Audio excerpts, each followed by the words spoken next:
This video is sponsored by Warhammer 40,000 Lost Crusade. So you have some Space Marines on your hands, you wanna paint them well and you don't know how? In this video I will show you a simple approach that will get you great results very quickly. So build them up, drill the barrels, and we are ready to go. You are gonna see 4 different chapters painted at the same time. This will give you a nice overview so you can paint any Space Marine chapter that you want. First, to save ourselves some time, I will apply texture paint on the base even before priming. Since I always paint over a texture paint anyway, this just makes sense. For some of these I use texture paint from Citadel, but I also like to use white pumice from Vallejo, which is way cheaper and you get way more paint. To no one's surprise, different texture paints have different effects, so pick whichever you want. For most of my miniatures I use a black primer, and this is true here as well. But it doesn't have to be. While it makes sense to start with black for blue Ultramarines, and you would be an absolute madman if you didn't use black for black Space Marines, for White Scars and Imperial Fists, the story is different. Whether you start with black or white primer on your white Space Marines depends on the look you're aiming for. Do you want the power armor to look flat? Start with white. Do you wanna build volume? Start with black. Yellow is kinda special because you wanna start with red for volume, to have orange and brown shades, but you can also spray it with pure yellow for that classic flat look. For all of these I decided to start with black anyway. For the Imperial Fist Space Marine I am also using light red on top of that. Now you can see that I am using an airbrush and you don't have to do that, but it's much better to have it for speed painting. There is always an option to use a spray can instead of airbrush for all of the steps that I'm gonna mention, but it's not as precise. If you have seen my video on airbrushing, you know that it's not difficult to start and it's not even expensive. So do yourself a solid and buy one. At this point, this is where the magic starts. To make our Space Marines pop, we are gonna use airbrush to sketch light on their armor. Once again, if you don't have an airbrush, you can simply use a spray can to apply white zenithal highlight from the top. This is not really a good solution for white and black armor, because you'll need gray instead, but for other colors it can work. Of course, if you don't like this light sketching approach, you can always leave the entirety of it with your preferred color and move on to the next step. Personally, I feel like building volume on Space Marines looks really cool,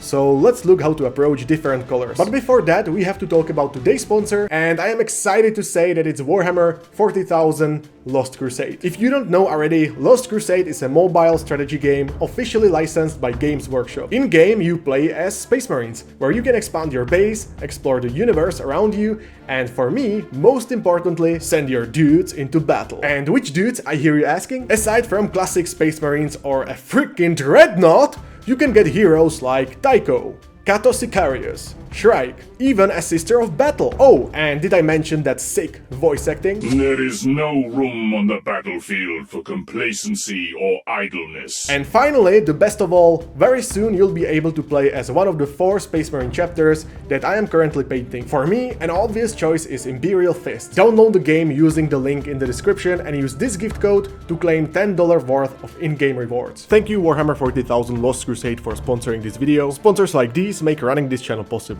So going forward with our 4 Space Marines, let's start with the easiest one. All the highlights will be applied with my airbrush using white acrylic ink, because it has great coverage and you don't have to thin it. You guys already know that I like to take a photo of my miniature when it's primed, so I know where are the highlights and shades. But this is not really a good option for speed painting. Instead, I will simply look at the miniature and see which parts are exposed. For example, this part of his helmet or this leg are immediately obvious. On the other hand, the space under his right knee will be darker. Like this, I try to apply small highlights to all the exposed parts. Friendly reminder that less is more. And even though we are gonna make our highlights even thinner, you also don't wanna end up with a Space Marine that is entirely white. This precision is not really possible with a white zenithal highlight using a spray can, so keep in mind that it's gonna be slightly different. The highlights on this one are done, and the same process goes for the Imperial Fist. In the end, you get this sort of pink Space Marine, but after a few more steps, it will make more sense. Unfortunately, we have to use different colors for black and white, so for black, we have to use gray. This process is pretty much the same, but if you want the armor to read as black, you cannot go too light. I am using gray that is tinted by blue and is still quite dark. This time I am even more careful and even more selective, because we want some gray reflections, but we don't want the entirety of the armor to read as gray. This is the result that you are aiming for. For white, we have to add an extra step. First, let's spray most of the miniature with gray. This shouldn't be too light, but not too dark either. Right now, I am not really interested in any reflections, because I am covering most of the armor. There should be plenty of space to go lighter, and the darkest parts should stay black or almost black. However, with our next, lighter layer, we will focus mainly on those reflections and exposed parts. If there is a place that should stay darker, leave it as it is. Other than that, highlight everything that is exposed to light. There is an option to use a tiny bit of white acrylic ink here and there, like for example on his helmet, but I would be really careful. We are still gonna apply edge highlights later, so there is no need to be extreme. At this point, our mighty heroes need to be shaded, or rather, blackline. Now this applies even if you decided to go for a flat look without light sketching. You might say that this Raven Guard Space Marine doesn't need it, but this would be correct only if the gray didn't go into recesses. The single fastest and the most precise shading tool is an oil wash. Before showing you how it's done, it's important to spray your miniatures with a gloss varnish. Otherwise, they might get stained by the oil paint, and also, that way you can keep the oil wash in the recesses easier. Once the varnish is dry, we can apply the oil wash. You can also use products like panel liner or streaking grime, but I like to mix my own oil wash so the effect is more pronounced. Simply mix black or dark brown oil paint with a white spirit, and there you go. For this, use cheap synthetic brush, because it will absolutely ruin your nice brushes. However, you should definitely invest some more money into quality oil paint, because you need fine pigment, not solid chunks. I cannot even tell you what is the exact ratio of paint and white spirit. You just need it to be thin enough so it spreads nicely along those recesses, but thick enough so it's nice and dark. Of course, if you don't want the recesses to be as dark, you can always add more white spirit. As I apply this wash into recesses, you can see how nicely it spreads along them. This is a unique property of oil wash and panel liners that you won't get with acrylic washes. Another great thing is that you can fix any mistakes very easily. So, for example, if I spill this wash anywhere I don't want it to be, I take pure white spirit I set aside earlier and use soaked Q-tip to wipe it off. If you wipe off too much, simply apply it once again. This feature is so great that you could theoretically cover entire model in oil wash and wipe it off from flat parts after that. Though this selective shading is way nicer. However, don't wait for too long to fix these mistakes. Once you're done and the miniatures are dry, we have to turn this little guy into a proper Ultramarine and this handsome gentleman into Imperial Fists. To do that, we are gonna use inks and contrast paints. Because of their low opacity, these are ideal for this. As you can see, I'm slowly spraying yellow ink all over the model and just making sure that I don't spray too much. You wanna cover entirety of the mini, but the paint shouldn't obscure any details. In the end, you'll get very nice yellow with orange and brown shades. At first, this is even easier on the Ultramarine, because we are using contrast paint. However, there is gonna be another coat, and for that, I'm gonna use blue ink. This time, we are gonna concentrate on shades rather than highlights, because the blue ink might make them way darker. I would say that this approach that we selected for this Ultramarine is the most universal. So if you wanna paint purple or green Space Marines or anything like that, just switch up the colors and you are golden. Note that I am not mentioning any specific paints, because I'm gonna reference them down in the description. With this step done, we are almost finished with the armor. We got some really nice volume and the colors are just right. But now it's time to start edge highlighting. I think you know which colors to choose. Lighter blue for the Ultramarine, some nice yellow for the Imperial Fist, pure white for the White Scar, and a tiny bit lighter gray for the Raven Guard. For edge highlighting, don't use as much water, because it's essentially a precision dry brush.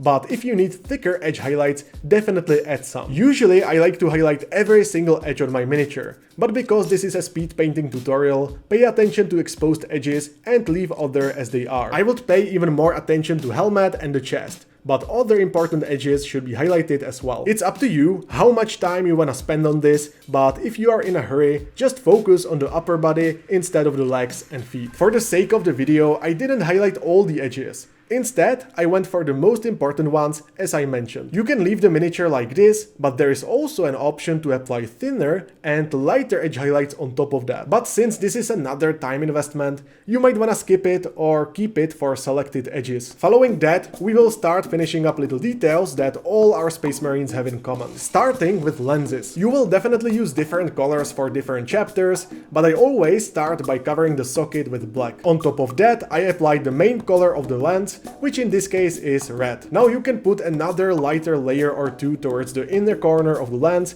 which in this case is orange and yellow. Once again, you can skip the yellow if you want, but keep in mind that the face is the most important part of the miniature, so it deserves more attention. Notice how I leave a little bit of black in the recess. This will make it look really clean. If you make a mistake during this process, you can always go back and fix it. This actually happens to me more often than you might think. The last part of the puzzle is to paint a little white dot in the outer corner of the lens. This represents reflected light. We are mostly done, so it's time to tackle the rest of the details. At any point from now, you can cover your miniatures with AK Interactive Ultra Matte Varnish to get rid of any glossiness. But it's important to do this before metallics. Now I am covering every weapon, holster, grenade, bag, or even under armor with black or really dark gray. This is done for the chest eagle as well, and we will work on these parts further. For those little bags and holsters around waist, I just pick a gray paint and highlight exposed edges. With the same gray, I also highlight the under armor and exposed parts of the weapons that are not gonna be metallic. It's not necessary to work on these parts too much, since they are not center of attention, and they won't be really noticeable on the tabletop. But if you want, you can spend more time highlighting the weapons. For purity seals, simply paint the wax part with corn red and the parchment part with Ushabti bone, and then wash it with Agrex Earthshade. You can come back to the original colors and fix the staining of the wash, or even add some highlights on top of it. But once more, this is yet another time investment that you can skip. Before we start painting metallics, it's time to approach the chest eagles and shoulder trims. In the case of our Imperial Fists Space Marine, I simply base coat the chest with corn red, apply Agrex Earthshade, and start highlighting individual feathers with a mix of corn red plus white. Whenever you wanna highlight something, the best option is to use base color and add either yellow or white to that. You don't even have to buy any extra paint. The same colors are used for the shoulder trim, but of course, you don't need to apply Agrex Earthshade here. Just be careful so you don't spill your paint to any parts that you don't wanna paint. For other Space Marines, this process is the same, but you just switch the paint. So later, you wanna build up steel on Raven Guard and paint the trim with red, build up a red chest for white scars, and for the Ultramarine,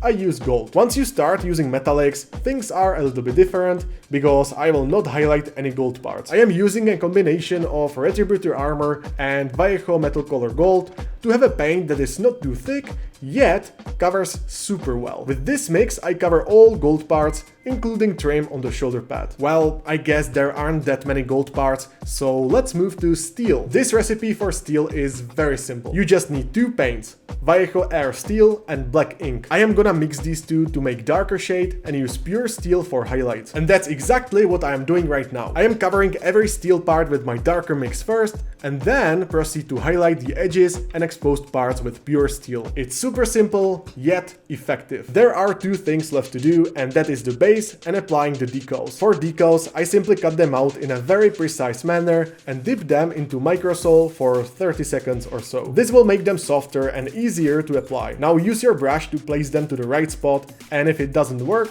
make the surface wet. Once it's there, press a paper towel against it and voila! You can also apply matte varnish over that with your brush. Your imagination is the limit when it comes to bases, but in general, it's a good idea for them to complement your miniatures. If the mini is dark, make the base light, and vice versa. For this Ultramarine, we will use somewhat neutral, sandy base. First, paint the texture paint with a brown paint. It cannot be too light, but not too dark either. I will also apply Agrex Earthshade on top of that, while avoiding feet of the Space Marine. And finally, we are gonna use the magic sauce. These are dry pigments from Vallejo, and they are fantastic for bases. Carefully dip some old brush into the pot and stipple it there. If you have some grass tufts on the base, it's a good idea to stipple it on them as well. To clean up the rim of the base, I am using 2 thin coats of black. Of course, this is not the only way to paint your Space Marines. You can always skip some steps to be even faster, or change them to suit your chapter. Potentially you can also add some steps, like weathering, which will push your Space Marines to another level. And that is actually covered in this video, so definitely check it out. Once again, thank you Warhammer 40,000 Lost Crusade for sponsoring this video, and see you there!